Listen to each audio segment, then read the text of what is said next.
Ladies and gentlemen, after weeks and weeks, it feels like, of this will they, won't they, of who's making the playoffs, what seed is everyone going to be, it has been finalized. We are days away from the start of the first round of the WNBA playoffs. It doesn't get better than this, and I am here to break it all down for you. But before we dive into this preview, run me my intro.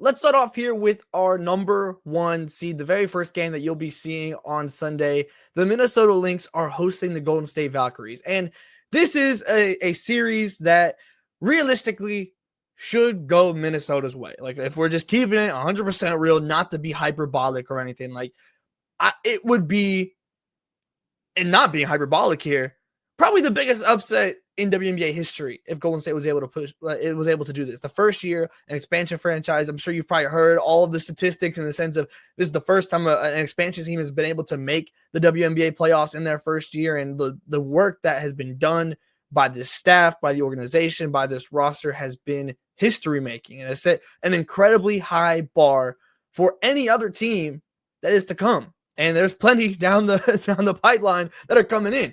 But for this series, I mean, to me, when I was looking at where Golden State might end up in the playoffs, if they had matched up with Atlanta, I thought that they might have a decent chance. And I still don't think they would have beat Atlanta, but in the sense of Atlanta has a lot of productivity coming from the perimeter. And in terms of like their star players, right? Obviously, Ryan Howard and Alicia Gray on the perimeter. Golden State is just better suited to guard that, I feel like, and to scheme for that. It's hard to scheme for size, and it's hard to scheme for dominance down low that you don't have as much defensive capability to guard. And have they matched up with Las Vegas and A'ja Wilson, or now as they do match up with Napheesa Collier and the Minnesota Lynx, who play fantastic defense in their own right, it's going to be tough. And I would be absolutely astonished if they were able to go and win this series. I'd be shocked, to put it plainly. And it also sucks they don't get to play at Chase Center for their home game. That sucks a lot, actually. And I would like to see Valhalla in the playoffs. So I hope that this becomes a regular occurrence for this franchise. But ultimately, I think Minnesota gets this first series done pretty easily. But immediately, we dive into some mess with our number 2 seed, because Las Vegas versus Seattle. Shawnee just put up her haters guide to WNBA playoffs on nocastbasewwe.com. You can find that in the description below. And as our hater in chief, she broke it down as to why this series is going to be so exciting. But it's not a hard line to figure out here.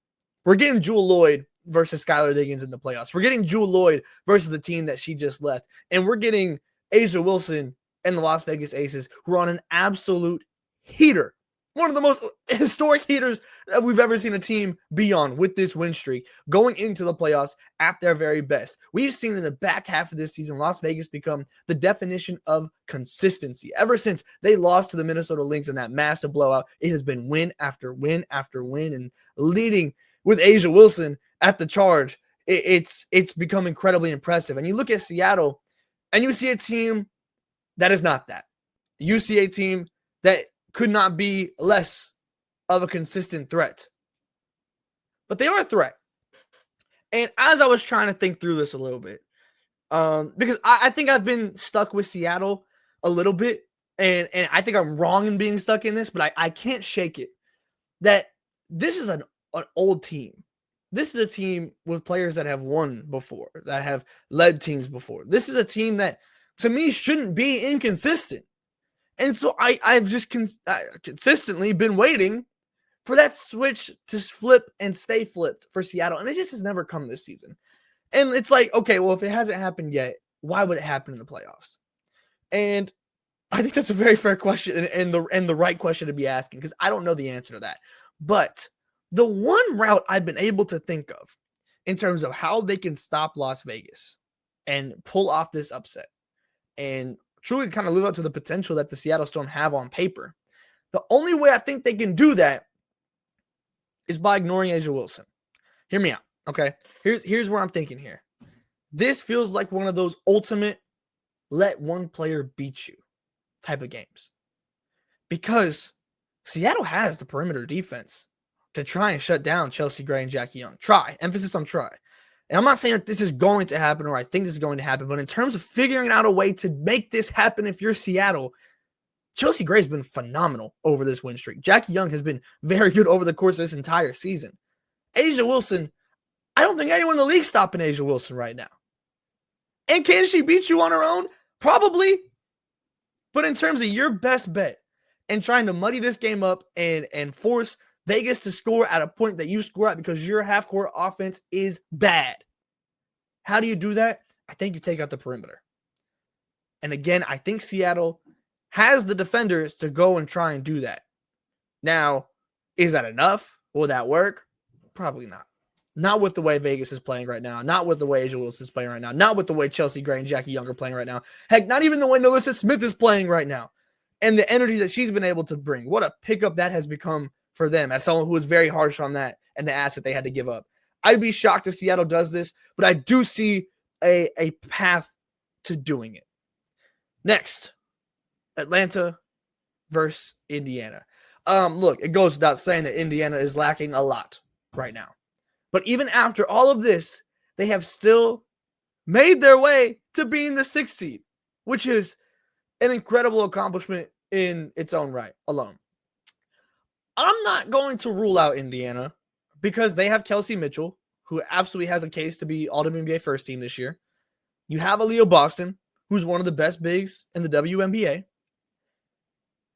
And I'm still at a point with Atlanta where realistically you're relying on the perimeter.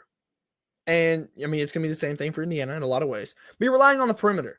And this is a league that has been run by the bigs. And you certainly have bigs that can go, right? I mean, obviously, we're not talking prime BG right here.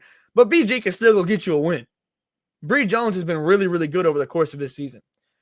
But if they fall kind of almost into the trap of relying on the perimeter too heavy, can Indiana take advantage of that? I think that they can.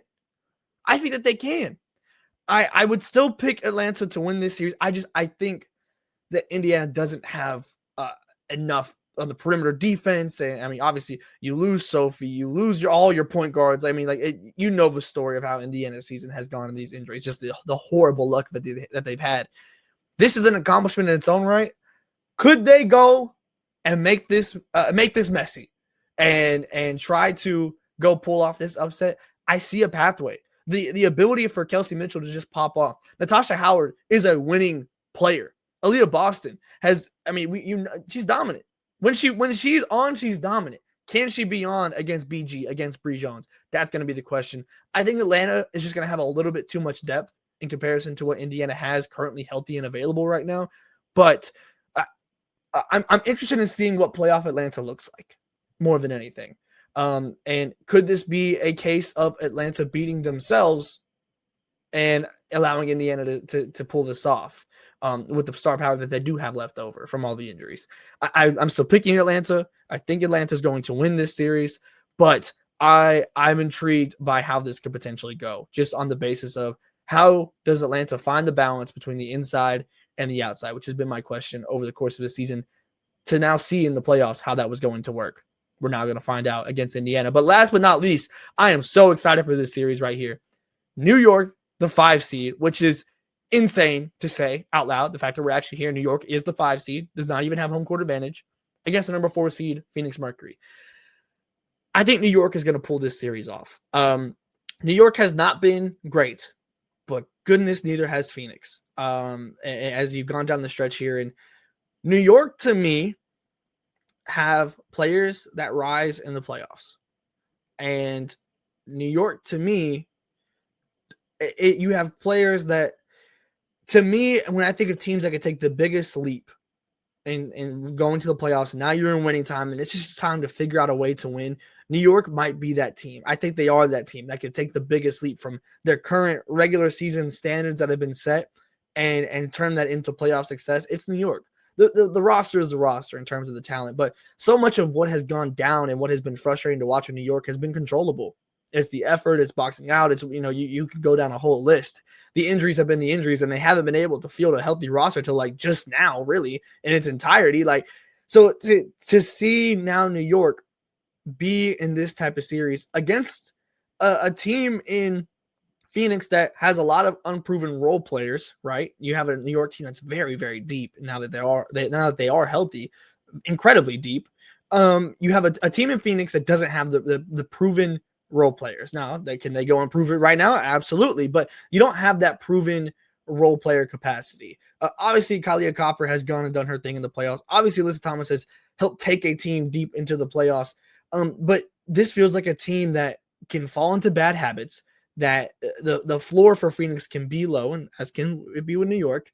And I worry about how can Phoenix be game planned against? How can Alyssa Thomas be game planned against? That's always been the most major critique on Alyssa Thomas is when it gets to playoff time and you're playing a series, how can she be game planned against? Obviously, she's very, very good at a lot of things, but there's just certain things in terms of her offensive capabilities that she can't do.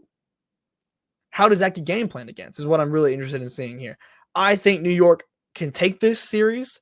I'll be very excited to see what does a leap look like for either one of these teams, because this is a very, very close series. I'm leading New York. I think New York's going to do it, but I wouldn't. So obviously 4-5. It could go either way, and I'm interested in seeing which team here takes the leap, because next up is going to be Minnesota. How are you prepared to handle that? What are you prepared to do about it? How can you set yourself up in series number 1 in this first round against a very good team, no matter which team who wins, against a very good team? How do you set yourself up for the long haul? That's what I'm going to be interested in seeing on top of just the games itself and who's going to be winning. But we are so excited to get deep into this playoff talk. We're going to be live Sunday night after all the games. You're going to be seeing lives from us all throughout the playoffs, after games, post-game shows. We are so incredibly excited. And again, Shawnee dropped her haters guide to the WNBA playoffs on NoCapSpace.wbb.com. You can find the link in the description below, along with all of our socials and everything. So make sure you're subscribed here on YouTube. We're on our way to 5K. We're pushing along. Hit that bell so you're notified every time we go live over the course of these playoffs, because we're going to be live often. We are going to be talking ball, and we can't wait to have you hopefully join us. So make sure you're tapped in across the board here with No Cap Space, and we'll talk soon.